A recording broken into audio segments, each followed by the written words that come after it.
Vi vil gerne forklare om FRLP-metoden, og først så vil vi kort forklare, hvad en SNP er, og det fremkommer på denne her figur.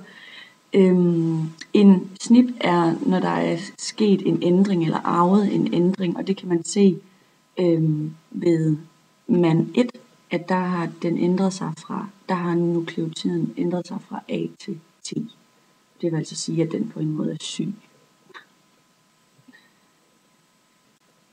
Det er også en god idé at lige fortælle, at her hvor det er markeret med gul, det viser repetitive DNA-stykker, som egentlig bare er en masse gentagelser af samme basepar. Og det er også det, man sådan kan kalde junk. Og det er noget af det DNA, som vi ikke rigtig ved, hvad gør, og vi bruger det ikke rigtig til noget. Som det næste, der skal man så bruge en vævsprøve, og det kan være noget blod, eller spyt, eller hår fra en person, hvor der så skal tilsættes PCR.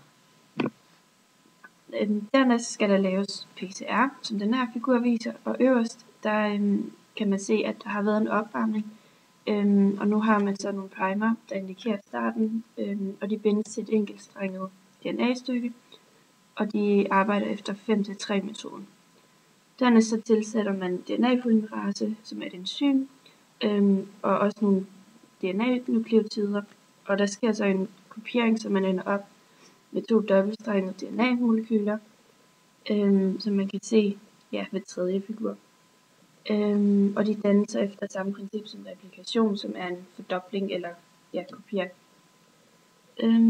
Og så er vi nede, hvor der står, at der sker en opvarmning til 95 grader, og det bevirker så, at DNA-strengene adskilles, og det gentages så i flere synteserunder, så man til sidst ender op med flere kopieringer af den originale skabelon, altså det originale stykke DNA. På følgende figur, der ses det, hvordan restriktionsenzymer klipper i DNA-stykker, og det bliver egentlig klippet skævt. Man kan godt tro, at det bare bliver klippet lige over, men den klipper det skævt, og det medfører, at der kommer de her symmetriske sekvenser af baser. På følgende figur, der ses det, hvordan RFLP anvendes til at finde en bestemt SNP i et DNA-stykke. Restriktionsenzymet anvendes til at klippe genkendelsessekvenser over. Ved første persons DNA, der kan man se, at klipningen den foregår korrekt, fordi restriktionsenzymet kan genkende den rigtige rækkefølge af baserne. Og derved kan man så se, at personen ikke har arvet nogen ændring i DNA'et. Restriktionsenzymet klipper DNA'et i forskellige størrelser. Det er også lidt vigtigt at pointere.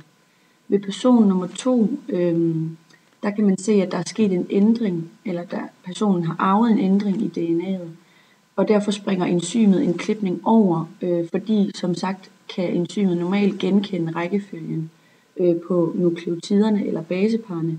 Men da der er sket en ændring i DNA'et, så kan den ikke længere genkende det, og derfor så klipper den som sagt et stykke over, og der kommer et længere fragment ud af person nummer 2's DNA. På det her billede, der er der så lavet en hel elektroforese, og det kan man gøre, når alle de førnævnte trin ligesom er overstået.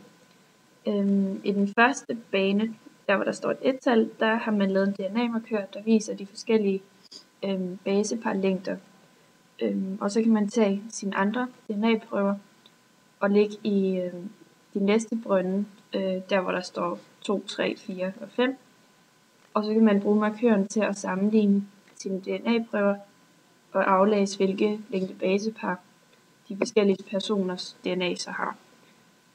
Og de kan have både korte og lange, eller en af hver.